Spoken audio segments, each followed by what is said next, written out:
first thing I'm going to do is remove this landing board here, because that's not going to be needed. So we can use that. Now I'm going to lighten the hive slightly by taking the roof off.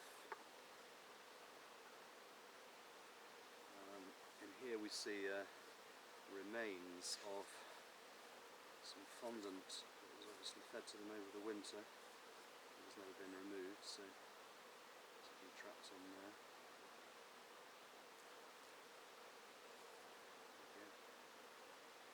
And we'll trap these. Right, now I'm going to move this box over here, because what we want is this hive off to one side and the bees flying into the entrance of the new hive. So I'm just going to pick this up bodily and move it now. It's quite a heavy hive.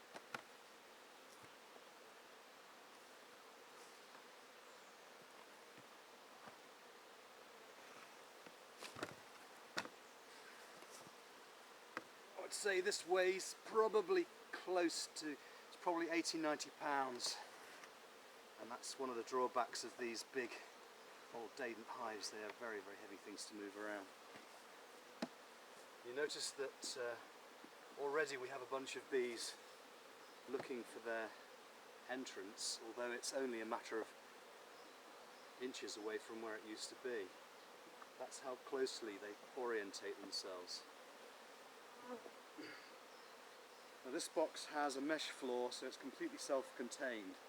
Once the bees are in here, the whole box can be moved very easily. The next thing I've got to do is to get this box on top of this box, and because this box has a bottom bee space, I don't need to worry about putting it directly on top of here, because this has no bee space at all. So hopefully everything should balance up nicely and the bees will be able to get in and out of this box with no trouble.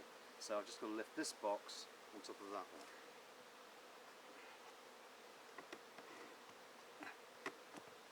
Just making sure it's free at the bottom, because often these things get stuck to their floors. Okay, here we go.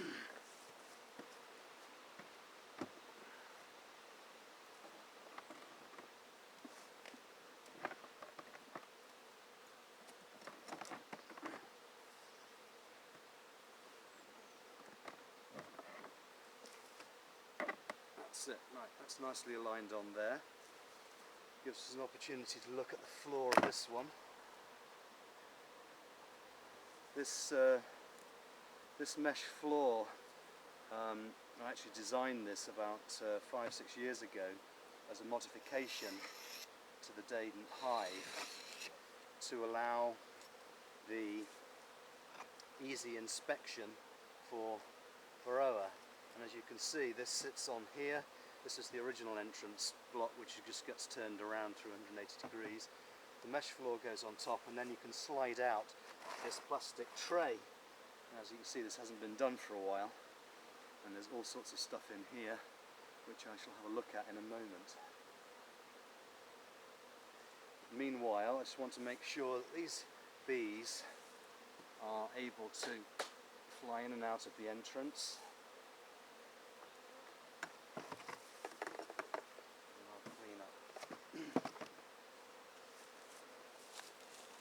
What's happening is that they can obviously scent that their box is up here, and there's a small gap there which they're trying to use as an entrance. Well, they ain't going to succeed on that, so sooner or later they're going to have to learn where the real entrance is.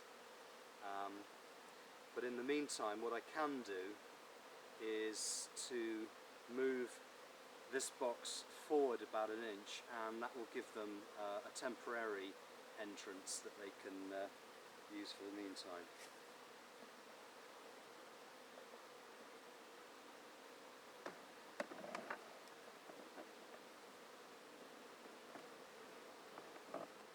Okay, so now I've given them an entrance here which they can get in and out of the hive quite easily, and this will allow them to just get used to there being another box here.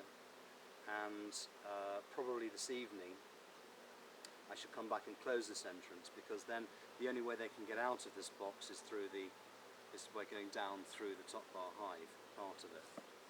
I'm also going to take the lid off and have a little check in here, because I want to know what these bees are up to and how they're getting on.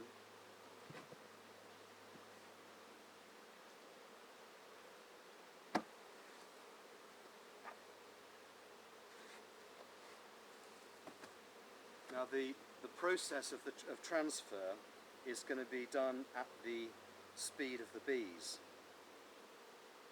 and what I've just noticed actually is something that's quite pertinent, is that I've actually put this box on top, not taking account of the fact that the direction of the frames is different. So the frames in this top box, which was the original box of course, are going this way, fore and aft, and the frames in the bottom box, or rather the top bars in the bottom box, are going this way at right angles. So I've actually got to rotate this whole hive.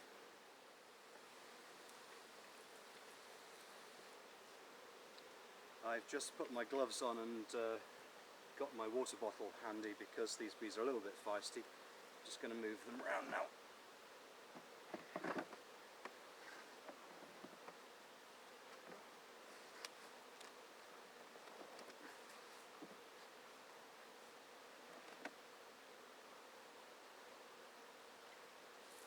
This is just a water spray, which just calms them down a little bit. I use it instead of smoke because it doesn't provoke the emergency response in bees like smoke does. I don't like using gloves because I find they make me clumsy, and it's much easier to squash bees with gloves on than not.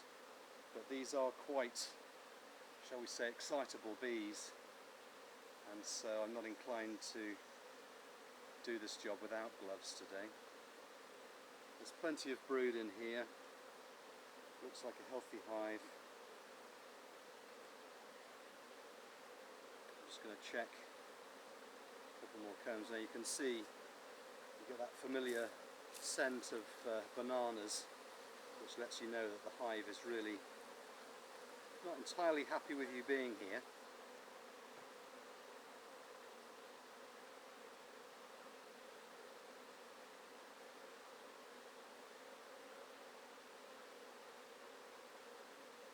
Very nice brood pattern. The queen's making full use of the available space.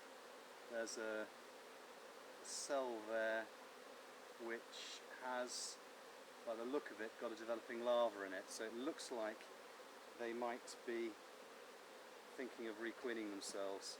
It's a bit late for swarming. I don't think they're thinking of swarming, but that's also possible. And with any luck, the additional space down below will discourage that from happening.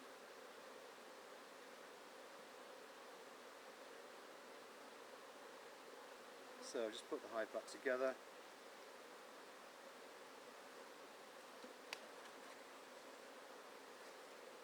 Give them a little spray just to get their heads down. Don't like squashing bees. Pop the crown board back on.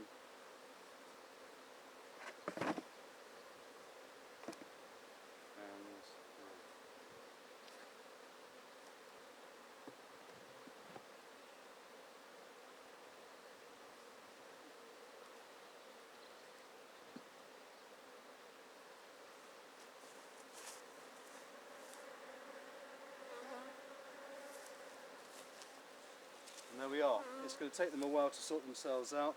Their entrance is still access into this top box here. They will get used to this box being on here, and in a matter of hours probably I shall move that box back, and they'll be forced to use the entrance at the bottom as from tomorrow morning. And we'll come back in a week or so and just see how they're getting on.